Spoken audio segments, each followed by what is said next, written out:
Hello，我们这边就直接开了，声音还好吧 ？OK， 那这边画面有了，但是正式直播应该还算是没有开始。那么这边看到是39A 发射台上的09号。我们要不要开始录啊？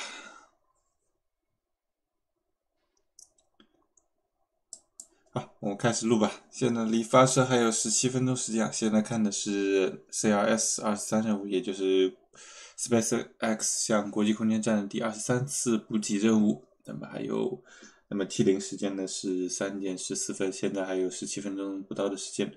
那么这边画面算是有，但是 NASA 的主持还是没有开始啊。能不能有时间先扯点别的？因为今天几个小时前Astro 进行了一次测试发射任务嘛，应该算是他们第一次轨道级的发射尝试啊，结果没有成功嘛，而且还是有很有意思的画面，给扯一下。9, 8, 这是就几个小时前的。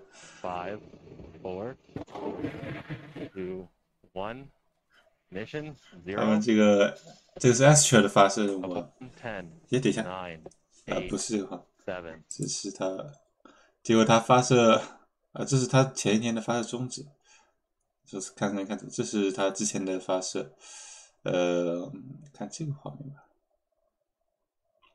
吧，反正就是有很多，有点 meme 的感觉，总归是发射失败了嘛，但有意思是他，就这个吧，可以看一下。8, 7, 6. 5, 4, 3, 2, 1, ignition, 0. First motion. First motion.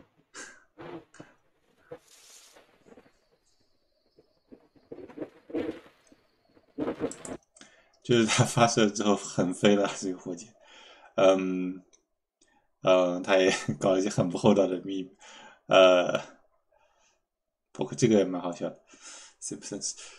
他们是那样的，他们是本来是火箭上是5个引擎嘛，本来是设计推重比应该是 1.25， 然后刚好是有一个引擎好像是没有工作，然后就结果使得它推重比刚好 1.0 嘛，也就是说它的推进力和它火箭的重量刚好一样，所以导致它就飞不起来嘛，横着出去了。是个蛮有意思的现象，反正就提一下吧。我先回过来看这边。这边好像刚开始，这边正式开始了。这边正式开始了。刚才忘了录啊。刚才我们抽时间看了一下 Astro 的那个第一次飞行，就是他们第一次，就大概8个多小时前吧，他们今天第一次轨道式飞行的尝试嘛。结果是因为有一个引擎没有工作，导致他们火箭的推重比刚好是 1.0 啊。所以火箭没有办法垂直上升啊，结果来了个火箭横飞，还蛮有意思的，很少见的一个画面，就提一下。那么这里回过来看这次的任务本身，那么现在看的是SpaceX 向国际空间站的第23次补给任务，刚才画面是39A 发射台的一个线上画面。那么这次依然是 NASA 主持一个直播，720P，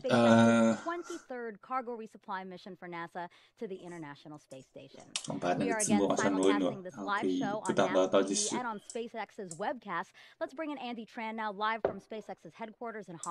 高了。那么和昨天一样啊，是这2位主持。那么 SpaceX 这边是 Andy Tran， 那么昨天也是进行了一次发射尝试啊，结果天气原因终止了。昨天应该是积云和雷电都是在违反场地发射的规定范围之内。然后这次呢，今天的天气呢，应该是比之前的预报要有所好转，今天是80%的放行率。Amtrak 应该是个比较死板的植物啊，那么估计会和昨天讲的差不多。那么你现在看到的就是这次的火箭是一个2段式的可回收式火箭嘛。那么下面的2/3呢，就是这次1级是第4次使用，比1061.4啊。之前我们 B 站上还有那个竞猜这次任务会用的是什么一角，我还猜对了。那么这次1级之前是执行过2次载人任务啊 ，Crew 1和 Crew 2，然后还有这一次是 XM8任务。这次看到这个比较新的一个回收船号面啊，这个真的是一个完全全新的回收船，Shortfall of Gravitas，或者说缺乏庄重或者说是不正经哈，是一个完全第一次投入使用的全新的回收船哈，这是这次的一个亮点之一。这个回收船也是吸收了之前他们3艘回收船的一个经验吧，算是完全自己全新设计和制造的一艘回收船。那么这个回收船是目前为止唯一一艘可以有自主巡航到那个降落场回收场的一艘回收船吧。之前的几艘的话都是要靠拖拽船拖过去的。Yeah, Megan, as you said, it is looking so much better today. Appreciate that. And so yesterday we had a lot of concerns happening really close to launch. And 那么这边是讲一下昨天。It just takes time to get past them, and that's what we saw yesterday. Is we didn't have enough time. 昨天是有非常多的天气因素。Actual natural lightning or generating lightning as we flew 这仔细说一下。And so that really kind of forced us to wave off yesterday's attempt. Today things are looking phenomenal. 昨天看来雷电可能是一个叫停的直接原因。chance that we would have a violation of our launch constraints, which means we are 80% go on weather. The only things we're watching 那么今天是80%的放晴率，所以应该是好很多。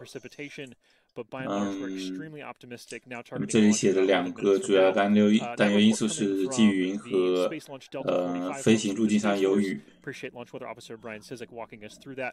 And then the range taking care of public health and safety as well. The land around the launch pad, the water over which we fly, the air we fly through, and the space we're headed to, doing the collision on launch avoidance assessments, and those all look clear. So we are on track for our liftoff on time at 3:49 a.m. Eastern Time. That timing is so precise because we have a single second in order to be able to rendezvous with the space station. 这次也是计时窗口，那么待会儿的发射T0时间是3点14分49秒吧。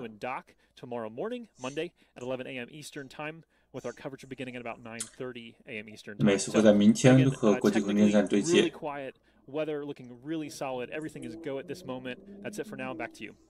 I'm loving your update, Joshua. Thank you. 应该是10 minutes to launch now. How about we take a look at some of the science? 28个小时左右的一个对接飞行时间吧。那么按照流程，这里开始介绍这次国际空间站补给任务当中搭载的载荷，也就是各种实验，各种科学实验吧。U.S. National Laboratory, launching on SpaceX's 23rd commercial resupply services mission. Moreover, these projects will be supporting the validation of the Faraday Research Facility, a new commercial research facility operated by Proxops that is flying on this mission and will provide additional avenues of experimentation for future investigators. 那么这次刚才那个圆筒装置呢，应该是一个新的实验平台啊，叫 Faraday 什么之类的。evaluating the characteristics of living organisms in low Earth orbit. One experiment will examine microgravity's effects on ant behavior. Another will look at plant growth in space. In the lab, 2个实验这里介绍3个微重力下的生物观察实验啊，一个是蚂蚁，一个是植物，还有一个是一种小的浮游生物。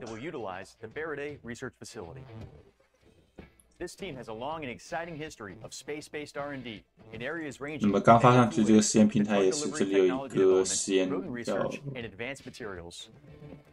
还没有具体讲，好像。These research projects have led the team to its latest investigation that will aid in the development of a tunable drug delivery implant. The implant can be remotely controlled to release specific amounts of drug, providing individualized treatment. 缓慢释放的一个药品释放装置啊，好像是对植物用的吗？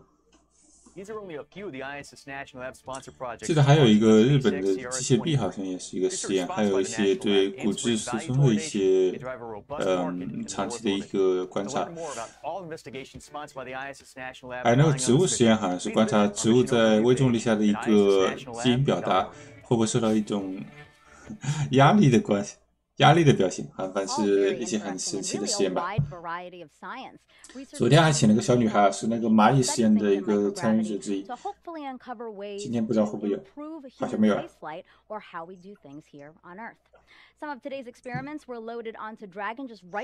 这个也是昨天出现过的画面，那么是各种实验装载进龙飞船的一个画面，和载人有点像，也是通过那个3.9A的那个载人剑桥，然后是从这个侧面的门装载入这个龙飞船。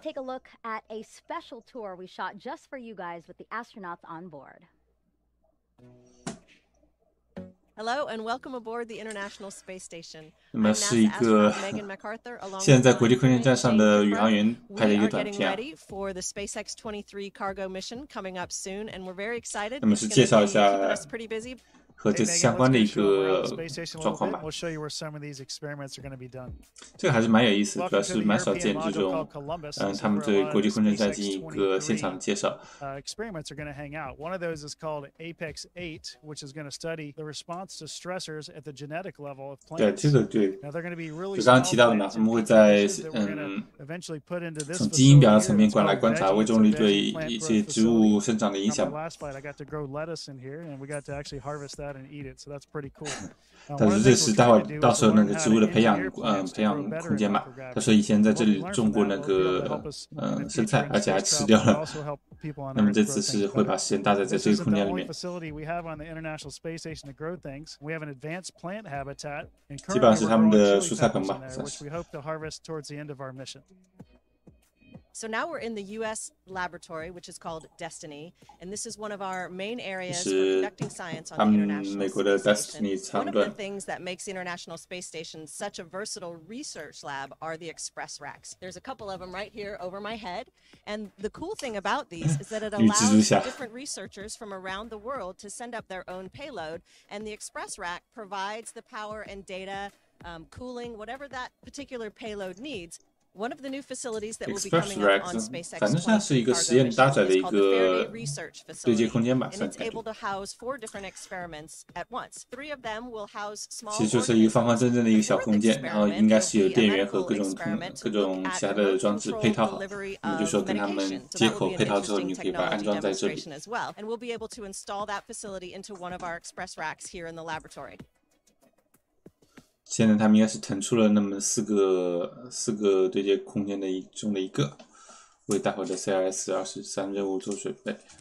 And that was NASA astronauts Megan McArthur and Shane Kimbrough aboard the International Space Station. And welcome to the International Space Station Flight Control Room. I am Shanique Laverine, live at the Johnson Space Center here in Houston, Texas. The team of flight controllers at Mission Control Houston today is being led by Flight Director Rebecca Wingfield. Teams here at Mission Control 这些人其实这会儿应该是完全没事儿做的。 morning as Cargo Dragon approaches the International Space Station. 那么这个算是休斯顿的飞行发射指挥吧，算是。他们一般是到后半程，就是快到对接的时候呢，他们这边才会忙碌起来。前面的发射部分呢，是完全是 SpaceX 在那个加州那边负责的。As Crew Dragon approaches the International Space Station in the morning hours on August 30th, NASA astronauts Shane Kimbrough and Megan McArthur will be monitoring the arrival from the station's cupola. Cargo Dragon will remain attached to the International Space Station for about 1 month before being packed up with critical and supplies and will 那么这次的 CRS-23 任务的龙飞船会在国际空间站保持对接1个多月的时间。然后之后呢，会携带返回的载荷返回大气层。another vehicle to the International Space Station. So for now, we'll head back out to Kennedy. Megan. 那么这次发射上去之后，又会是同时有2个龙飞船和国际空间站有对接的状态。确实，就是现在的话，无论何时何地，基本上都会至少有一个龙飞船和国际空间在保持对接的状态。这个状态可能会持续于接下来的1-2年的时间都是这样。现在已经是发射前3分钟了，那么这会儿的话，燃料和液氧应该都是几乎加注完毕了。2级呢还会加注液氧，持续到发射前2分钟。那么现在是在那个支架塔机械臂打开并且向后撤回的时候，那么可以看到还是有微微的在动的。那么这个发射塔呢会向后撤回大概是3度多一点的角度，做一个发射的预备状态。等那个正式点火起飞的时候，它会再会完全打开。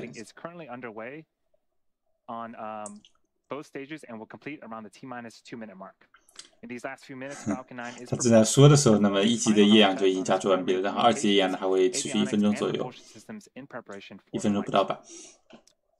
Dragon is undergoing vehicle health checks, and we did hear the call out T-minus 5 minutes for internal power. Switch to internal power, meaning it's living on its own. 我们再补充一下，那么发射前5分钟的时候有一个东飞船转入内部电源的播报。The checkouts of the second stage thrust vector control actuators are underway. This is what we affectionately refer to as the engine wiggle test. Not very technical, but definitely kind of describes what we're talking about. 还有一个技术动作是，它会检查一下2级的那个引擎质量控制。To ensure we have control for the uphill climbing and navigating that vehicle. That's just part of making sure the guidance hardware is go for flight. SpaceX will do the exact same thing for all of the first stage engines just a few seconds before ignition. All of this in preparation for 1级的质量检查，引擎质量检查是在点火前的几秒钟进行的。We're on approach for it. We're catching up to. 好，刚才播报是2级的液氧加注完毕。那么在液氧完全加注完毕之后，那么支架塔会把多余的液氧排出掉，那么会有一个比较特征的一个排气动作，会有大量的白气在火箭的后部生成。现在你可以看到有大量的白气在后面飘出来了，这是一个特征的排气动作，是因为那个液氧完全加注完毕了，然后排掉多余液氧所导致的。今天发射场地的话，这边应该是雾气比较大的哈。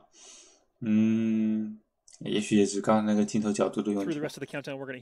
这个角度还看起来不错。那么很快就要发射前1分钟，那么火箭会进入 Startup Mode， 那么就所谓的，那就是把字幕关掉吧。发射1分钟进入 Startup Mode， 那么就是火箭的电脑系统接管了发射的控制权，并且已经通过了自动检查。那么接下来听一下发射指挥的最终放行。Range and weather should both be good to go. CRS-23, go for launch. Go for launch， 天气也是好的，设备都是好的。那么今天就是要发了啊！好。那应该是顺利发射。那我把音量稍微调大一点点。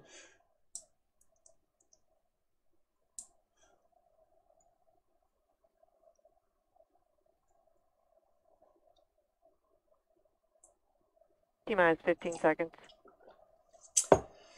来吧，时隔2个月的一次发射任务。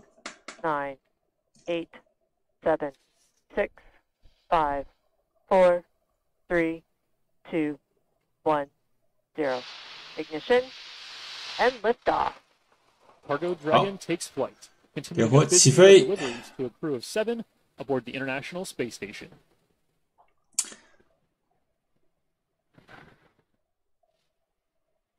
Stage 1 chamber pressure is nominal. 那么左边有呢是速度和高度表。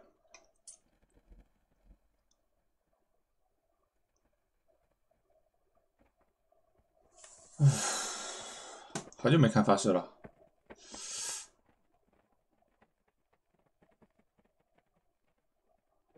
那么这次呢，依然会进行一个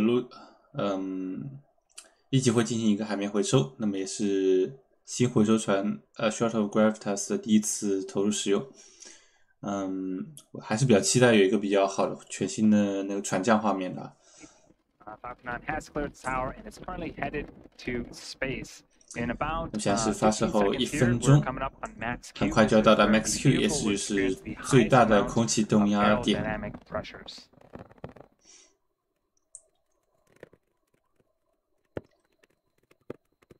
Max Q 是火箭本身最危险的状况，也是火箭负荷最大的之一嘛。我们现在通过了 Max Q， 在到达 Max Q 之前的时候，火箭的引擎会预先进入一个节流状态，以减小在通过 Max Q 时的负荷。那么通过 Max Q 之后呢，火箭会恢复全推力工作状态。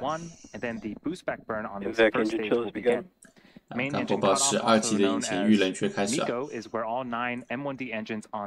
引擎预冷却中的1级也会做，那么是为了待会儿点火的时候呢，大量的超低温一氧排出会导致有一个急速冷却吧，所以会预先冷却一部分管道和外壳，以防止一个突然的热冲击啊。你看现在可以看到，因为火箭进入了越来越高的高度嘛，所以尾焰其实进入了一个扩散状态，就扩散的越来越明显。包括之前是一个比较过曝的一个尾焰的画面，现在看上去尾焰也看了其实明显可以看到暗淡下来了，所以夜间看的话还是白色的，但之前的一个过曝状态看上去现在就火焰就变得更加透明了，说明火焰的温度变低。因为现在已经非常临近1级的熄火和1、2级的分离，现在是1、2级内部的画面。那么等一下1、2级的分离。1级熄火了，好，1、2级分离随后，那么之后2级点火，2级点火。一个特征的点火机的绿光一闪之后呢，有2级的点火和2级之后外壳也开始变红啊。这个画面还不错。那么这次呢，会是有一个离海岸比较近的一个海面回收啊，所以呢1级呢会进行一个掉头点火。现在看到的是，所以看到有1级现在看到这个非常漂亮的一个波纹状呢，也是1、2级的尾焰对冲形成的一个结果。这个经常能在地面上看到，所以这次应该会有非常不错的地面拍摄画面吧，很有可能。好，那么1级的掉头点火结束。And that was the call out for the successful completion of our first of 3 burns on the first stage. 那么这也是作为一个可回收火箭的一个好处吧。那么就是可以根据载荷的需要不同啊，你可以采取不同的一个回收方式。像这次的补给任务其实应该是负担比较小，那么就选择让火箭飞到尽量离陆地近一点的地方，那么方便它之后的回收过程。如果说完全没有鱼类情况呢，那么火箭就会直接进行一个就会不进行一个掉头点火，而会落在离海面比较远的地方，离海岸比较远的地方。那么现在可以看一下，就是其实已经到了，就是刚刚可以看一下左边的那个高度表，在1、2级刚刚分离的时候，那么1级还是有一个惯性向上的一个速度，那么会随着惯性继续往它最高点飞。那么现在其实已经通过它最高点开始下降了。那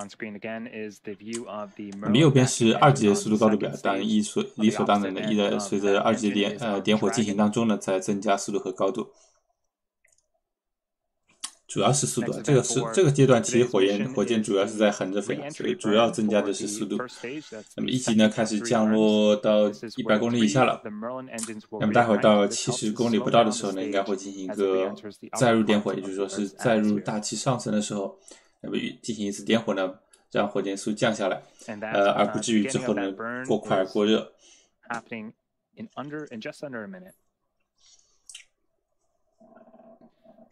那么载入点火应该还有1分钟左右要开始。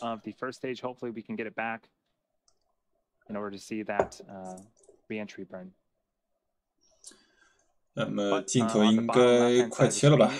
镜头切给1级吧。它现在1级的高度到达72公里，那么很快就到达载入的高度。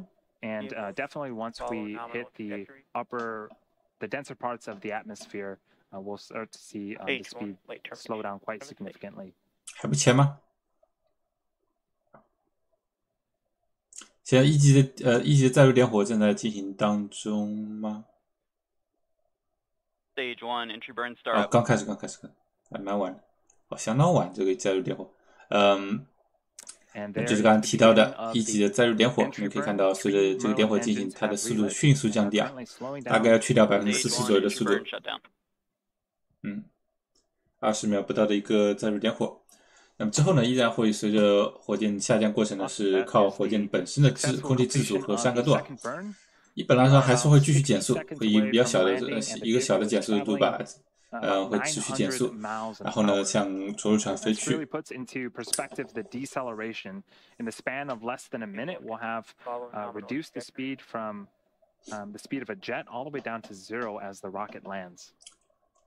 那么最后当然就是在最后阶段的着陆点火，来把火箭的垂直速度降到0，然后降到这次全新的回收船上。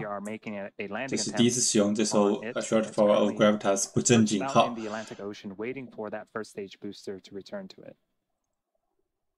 我其实蛮想讨论一下这个翻译大家会怎么选啊？好，这是地面拍摄画面吧？好，着陆点火开始。那么随见的画面还蛮卡的，会不会有个比较好的船架画面可以期待一下？也是全新的着陆船。哦吼，来了！啊，这个完美的喷气就要被毁掉了。着陆腿打开，会不会有一个流畅的画面？还算可以，还是蛮卡的，好，着陆成功吗？确认吗 ？Stage 1 landing confirmed. OK，nice。时隔2个月，终于又看到了一次顺利的那个发射和降落。那么这是这一枚一级的第4次降落。我看一下船面的喷气还好。看不到了，那么2级持续在点火当中，那么应该还会有个不到1分钟的点火，最后会有2级的熄火。2级熄火之后呢，我们再等一段时间确认轨道方向无误之后呢，应该是会有一段时间宕机，然后你再把那个龙飞船放出，那么基本上这次任务就会算是结束，全程应该是15分钟多一点。那么差不多到了。好，2级熄火确认，那么拿到了一个27000公里的速度和200公里的高度。Nominal orbit insertion. And we did get 好， confirmation 确认了是注入轨道良 of 好。 both SECO, second engine cutoff, and a nominal orbital insertion. Now the second stage has one last major task. 其实你可以看，这个和新任的发射还是有点不一样的。现在的轨道是比较接近原轨道的，虽然还是有点椭率，但是应该是椭率比较小的一个轨道。We should have video of Dragon separation from the top of the second stage. It'll give us a nice view into Dragon's. 刚才其实一闪而过的是一个龙飞船底部的画面，那么待会儿应该在等它放出的时候，应该也是会切到那个底部。先等一下是什么时候放出来着？我看一下时间表。 When this Dragon makes its way to the International Space Station, it will be joining the Crew 2 vehicle Endeavour, currently on orbit and attached to the International Space Station. It's going to be super cool to see two Dragons dock to the International Space Station once again. And again, for cargo, we will be delivering over 4,800 pounds of science, research,是11分45秒左右是预定laboratory and its crew. 龙飞船的分离啊。 This includes the brine shrimps and ants that we had talked about earlier in the broadcast. Now, the science and research being done in microgravity on the International Space Station has benefited our lives here on Earth for 对， decades. 这次居然没有另外携带那个新的太阳能板，也是蛮意外的。我以为它接下来几次龙飞船部件的我都会携带新的太阳能板。 It allows some powered payloads to remain on Dragon for experimentation during the duration of the mission. OK， 不错的一次发射任务吧。 When there is limited to no space on station for additional science, and it also helps cut down the amount of time the crew has to move payloads in and out of Dragon. For CRS-23, 这次货舱看上去是全空的，我也没有看错。 launching with the mission, and once docked, a fourth, which is currently already attached, which is currently already on the space station, will be added to Dragon. 对，这刚说什么？ So we are about a minute away 没有仔细听。 that separation 那 from 好像是有介绍， enjoying some views of the 介绍一些新有意思在，是不是还是有太阳能板？我没看清楚。 that have been made to Dragon. The first is solar arrays. Typically, after separation, we wait for solar arrays to unfurl from Dragon. This upgraded Dragon has been redesigned, and the solar arrays has its panels built into the trunk section itself, providing power during flight. 按照以前的货运龙飞船的版本的话，那么是还会在分离之后还会等待它的太阳能板打开。那么现在升级之后的用龙2版本做的一个货运飞船的话，那么基本上就没有太阳能板打开动作，因为太阳能板被寄生到货舱上面了。Now, Dragon can autonomously dock. Using a centerline camera and lidar, 包括呢，现在的龙飞船的对接也是完全自动的嘛。那么在分离之后，应该会打开它的鼻锥啊，然后来释放出各种定位系统。好，确认龙飞船的分离，确实是空的吧？就是空的，对，空的。货舱是好像是空的。那还有一个有意思一点，就是说它龙飞船鼻锥前面是有各种便于和国际空间站对接的那个定位器嘛。那么在接下来9月份要进行的载人飞行任务 Inspiration 4，那么他们是进行一个3天的轨道飞行嘛。那么原来鼻锥前面的一堆东西就没有用了，是被改成了一个全景天窗啊，所以是就是跟大家提一下，估计到时候会有比较好的画面。And Mission Control Houston, right after Dragon separated, it began a series of automatic checkouts, including some small firings of the Draco maneuvering thrusters. 这里评论给了一个很好的补充啊。那么太阳能板会在 CRS-25 和26才会有，谢谢了。The docking hardware and rendezvous and tracking elements on top of Dragon during ascent. The nose cone deployed uncovers. 对，这次货舱就飞加段好像没有什么，一般飞加段是用于送一些比较大的那个无所谓的一些，就不需要严格加压的装置吧。自看去应该就是好像没有带。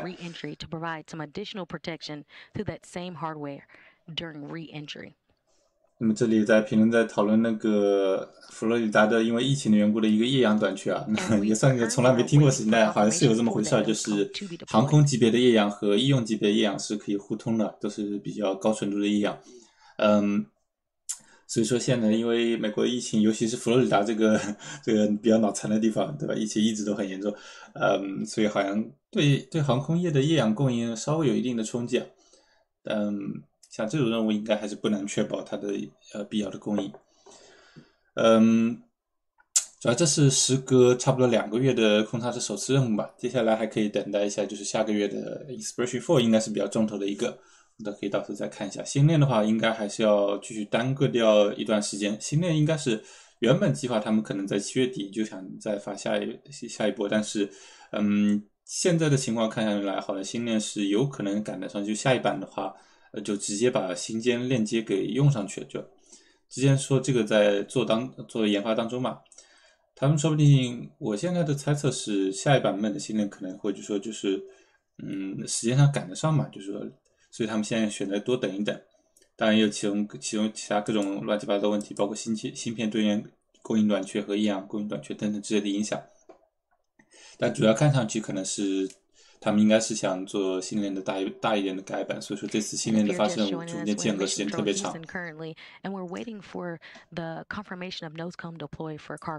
那么他们这边呢，其实就没有什么太多画面，就是等待一下，就是龙飞船的鼻锥打开，果然还是15分钟多一点。基本上就是一个文字播报，不会有画面的，我就可以看一下。所以再提一下刚才一开始提的 Astra 的一个发射啊，我觉得有好多不厚道的东西。Scott Manley 是很不厚道。这应该是他们的首次那个轨道飞行尝试吧，就是轨道级别的飞行尝试，发射尝试，结果这算是很不幸嘛，发射出了问题。And as we still wait, we do have a special guest. 他们也之前一开始就提了一下嘛，就说他们这次是因为总共5个发射引擎啊，有一个是没有工作，本来它的推重比本来是 1.25 啊，结果是刚好一个引擎没有工作的话，推重比刚好是1，所以就没办法往上飞，就出现这么一个很飞重啊。就虽然很不厚道，但我觉得是蛮好玩的。然后网上也推特上也各种在说这种飞行很磕巴，就 KSP 的说法嘛。because most of which will be completed in the entire 30-day mission from while SpaceX is on orbit. 其实后来还是有飞上去的，它整个飞行过程还是持续了2分半左右吧。因为后续的话，因为它虽然推重比是一开始是1嘛，但后来燃料消耗掉之后的话，火箭变轻之后还是能往上飞的。最后还是因为那个反正算是超出他们控制范围了嘛，就是启动了紧急停止装置，就自爆了，差不多是这样的一个事情。And one EVA on the U.S. segment to install the third IROSA mod kit, which will enable a future solar array upgrade on the U.S. segment. Thanks, Jeff. And I know you mentioned a lot about the science and the hardware that's going on. 反正提项蛮好的，算是比较有意思的一个事情。我们还要看吗？其实没有什么太大内容，就是等一下那个 BJ 的打开 ，BJ 应该差不多了吧。Over 3,000 experiments have been conducted during the nation's life. 注意，是不是已经打开了？大家有听到吗？ 我看这边讨论什么。SpaceX is packed with more than 2 metric tons of supplies. Rosmus 向医院供应过液氧。对，这是第3次。但 Astro 的前2次发射都是轨道发射吗？那我可能记错了。有一次是测试吧，第2次是前2次是轨道级的发射。那可能我刚才首次可能说错了。总归来说呢，前2次也是有问题是吧？所以说是这次可能是原本是他们的第一次入轨尝试嘛，因为前2次也有问题。那么千雪这里再补充说是第1次制导有问题，第2次是燃料混合比有问题，所以说是离入轨速度差了一点。横飞的火箭是，其实这横飞的火箭也体现了一点，就是它其实就火箭的控制还是很有意思的，就是即使在它没有能力做到正常飞行情况下，也是努力的想往好的方向去走。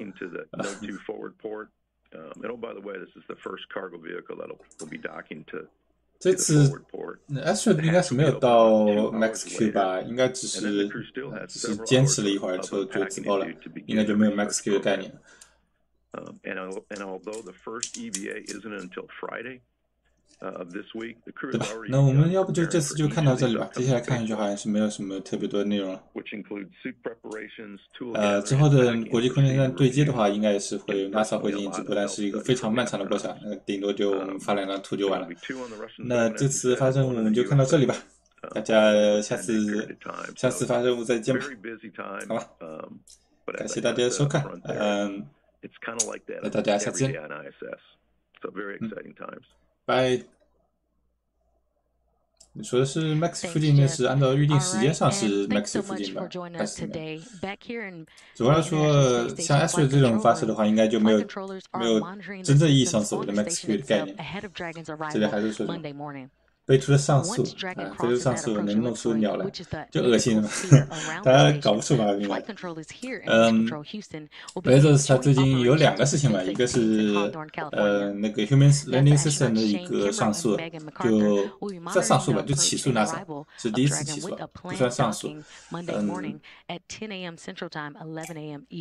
还有一个是向 FCC 的抗议啊，就是又要阻止那个 SpaceX 的一个。新版就第2代的星链申请。星链申请你们好像是就是申请了2个方案之类乱七八糟，就是他觉得你要把方案统一之类的，反正就是找茬。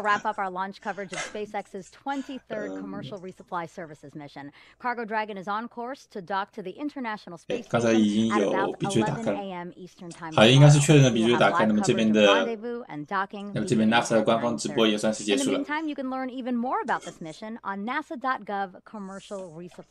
好，那我们这次应该是正式可以宣布这次的观看到此为止了，大家就下次再见吧。好，拜拜。哟，还有重播的吗 ？NASA 还搞重播的吗？稍微看一下，我感觉我也说了好几次要结束。我重新看一下这次的发射。Ignition and liftoff. Cargo Dragon takes flight, continuing a busy year of deliveries to a crew of 7 aboard the International Space Station. 这还剪，他还会剪辑一下。Stage 1 chamber pressure is nominal. 它好像就是一个重播啊，就是配了一句音。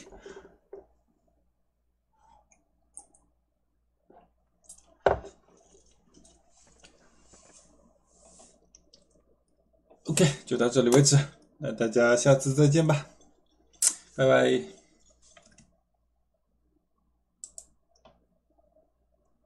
好，关了。